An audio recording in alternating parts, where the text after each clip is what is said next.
So, like you said, I mean, it's time to go for the crack, I guess, because I don't know how he recovers from this professionally. Just reach for the crack. Reach for the crack.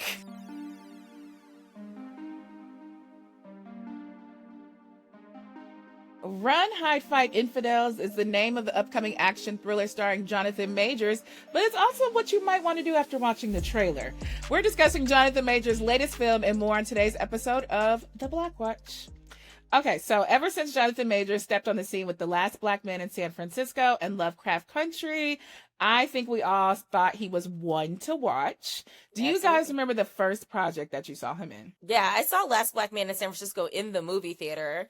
Shout out to my friend Kalia Neal, who was a producer on the movie. But yes, it was good. I thought that his character was really crazy and wild, but it was like a nice watch, and I was like, oh, he's a thespian. He's an actor. He's an actor.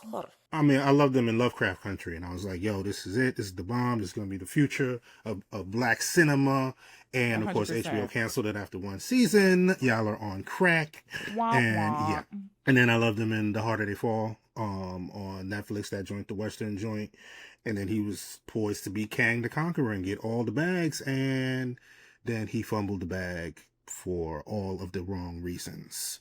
So I also first encountered him in Last Black Man in San Francisco, and even though the other characters, it was that guy's story, I was like, this guy got it, man.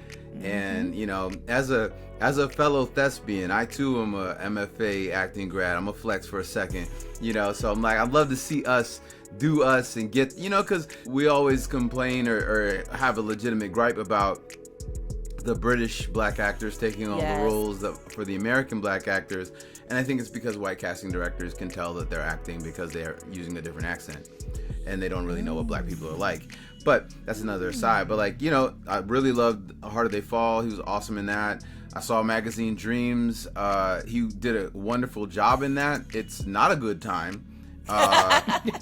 It's if you've been too happy lately and you need to get knocked down a peg, then you can go watch Magazine Dreams, where you're like, oh, he's having a tough time. Oh, it's worse. At the end, it's even worse. Wow. Life does not get better. No, it does not get better. And I feel like he's like the Anakin Skywalker of black actors. You were supposed to be the one. Right. You were supposed to be the one. He was. He really was. And now look at you. You have violated Dr. Umar's laws, and now it has taken you down the road to the perdition of Ben Shapiro. it's like, I beg your pardon. Dr. Umar's law. He now has his Coretta. He does, Jesus. I mean, oh my God. Has anyone ever lost status more after getting a black wife again? No. By being like, we're like Martin and Coretta. In what way? Be we specific. Black? Right. We're married? Let's be specific. We're married? Yeah. So back to Run, Hide, Fight, Infidels. The first film, Run, Hide, Fight, polarized viewers, and it had a 30% rating on Rotten Tomatoes, but a high audience score of 93%. So now Run, Hide, Fight, Infidels is coming out. It's a standalone film from Ben Shapiro at the Daily Wire, and people are saying it's Islamophobic. What do you guys think? I think it's definitely Islamophobic. And also, the Daily Wire, I mean, come on. If I had a right wing, I'm a right wing. I mean, the KKK has movies too. Right. This is like it's the ultimate ops movie, straight up. And for Jonathan Majors, I mean, like you said, Carl, he was supposed to be the one. I mean, this is like, to me, it's a massive fall from grace. I mean, you already had your fall from grace. And I know, listen, you got to make money. I get it. Money got to be made. But, I mean, damn, I don't know. Like, it feels like a betrayal. I got to make money. Okay. But I'm going to shout out my man Frank, who said this on his IG stories. He was like, I would rather sell crack. I would hug the block before I did this, because I feel like that would harm fewer people. You know what I'm saying? That's a very good point. Because we need a anti-Palestinian, anti-Muslim propaganda film in 2026. Right. Talk about, I mean, and then from, you got, as soon as you're associated with Ben Shapiro, You gotta have it's It's a enormous bad- red flags. Like he is no Such a friend bad- to anybody that looks like us. He is no friend to anybody who's on the side of general kind of liberation of oppressed peoples, and to willingly allow yourself to be a vehicle for something that is both harmful and artistically bad, like genuinely bad. You know what I mean? Like at least reasonable doubt is in Target, but right. at least if you went to Target, you get reasonable doubt on vinyl. I ain't doing that neither, for the record. Yeah, for the record. I'm just saying, like, it's just an L all the way. It's a massive L. Because now you got to just do that forever.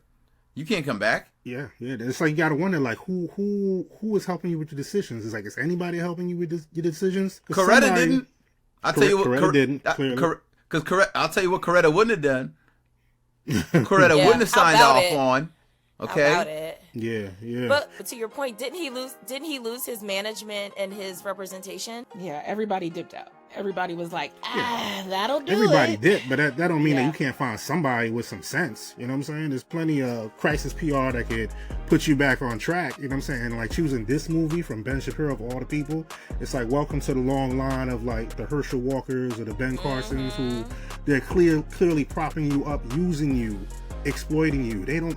It's like, oh well, you know, I don't care about of course they're. Yeah, it's like you're the ultimate. Well, look. I have Jonathan Majors. I can't be racist. I have a black friend. It's like, dude, like I you are have being black used. friends. Yeah. Couldn't he just like get a Kickstarter and like, you know, find an up and coming director and do like a really cool artsy project and let that is like in line with the community and try to get curry some favor with the community in that way? Because like he's still famous. He's still Jonathan Majors. Like I don't know, like what the size of the bag that he would receive, but like what, you know, what the it has to be. I mean, it's got great, but like, is that worth your soul? Is that worth your, because like these things live forever. Like you all have always have done this movie, and like you got to do press for this now. You know, you got to sit there and be sitting and be associated with people you don't necessarily want to be associated with, man. And it's just rough. Has he spoken out about it at all? Like, has he said anything, or has he just been quietly Civil War dancing? Yeah, Civil War dancing. Civil War dancing is insane. No, he hasn't started. He hasn't talked about the movie yet. Yeah. The movie has been in all types of headlines. They had an issue where he fell out of a window trying to do a stunt, and then people were trying to walk off set. Right. Well, this is what happens, right? You end up in a non-union movie. You end up, you know, where they don't have all the precautions, right? That's how, like, you know, not to get dark again, like the Alec Baldwin thing happened because of a similar situation, right? Where the people who are in charge of your safety aren't doing qualified. They're not following all the rules, right? And they don't have to because it's not a project where they're making sure that they do that. Yeah. And yeah, I just have a big problem with this whole project because, like, you know, movies have they last and they have a lot of impact, right? Birth of a Nation basically revived the KKK, right? Birth of a Nation revived the KKK and made it like into the horrific thing that terrorized black people throughout much of the early 20th century to this day. You know, things are happening to people people are getting lynched in Mississippi right now. And so in this kind of climate, at this time where we are very much under attack, like to be kikied and booed up with the likes of Ben Shapiro is really just disappointing. And I'm like, it is,